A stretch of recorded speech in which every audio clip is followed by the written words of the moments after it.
Hello everyone, তোমরা সবাই কেমন আছো?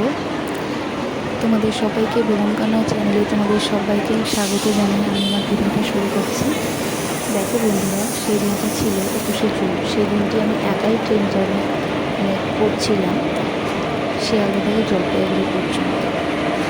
আমার ট্রেনের বগি ছিল S3। S3-তে আমি ঠিক উঠে পড়ি। তখন 10টায় ট্রেন ছাড়বে, কিন্তু পৌঁছে যাই রাত্রি 9:30টার মধ্যে। যথারীতি ট্রেনে উঠে রাতের খাবার সেরে নিয়েছি।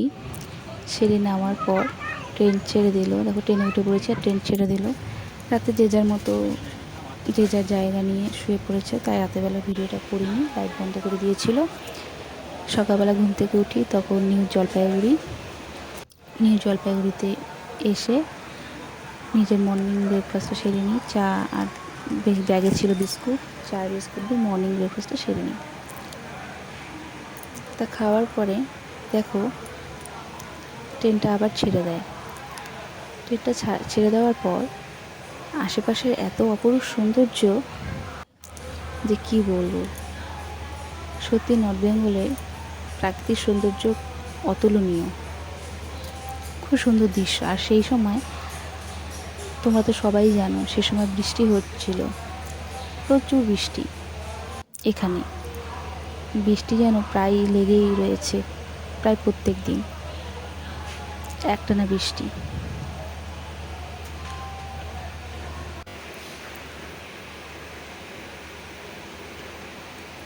দেখো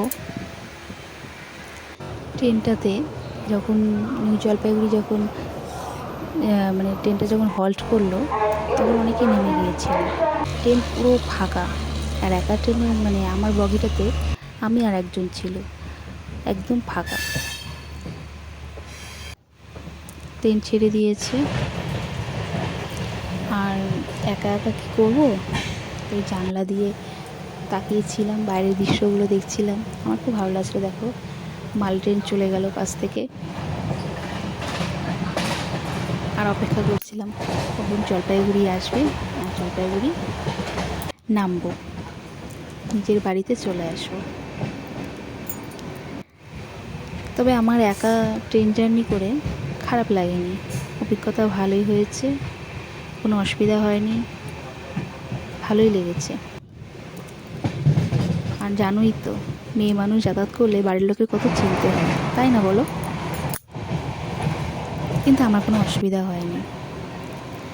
দেখো বন্ধুরা, আশেপাশে দেখো বৃষ্টি হয়ে গিয়েছিল, কিন্তু দেখো চারিদিকে জল আর এত সুন্দর দৃশ্য, সবুজে ঘেরা। দেখো জল জমে গিয়ে যে চাষ হয় জমিতে, জমি রেডি হয়ে যাওয়ার মতো, সেই জমি রেডি হয়ে যাওয়ার মতো সেখানে দেখো জল জমে আছে। চাইলে ধান গেড়ে ধান গাছ হয়ে যাবে, ধান গাড়লে পরে। আমার এত সুন্দর দৃশ্য, চোখ ফেরাতেই ইচ্ছে করছিল না, আমি শুধু দেখেই যাচ্ছিলাম। এত সুন্দর দৃশ্য।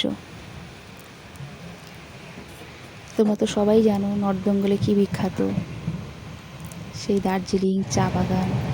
সবাই কত দূর দূর থেকে আসে এই দৃশ্য দেখার জন্য।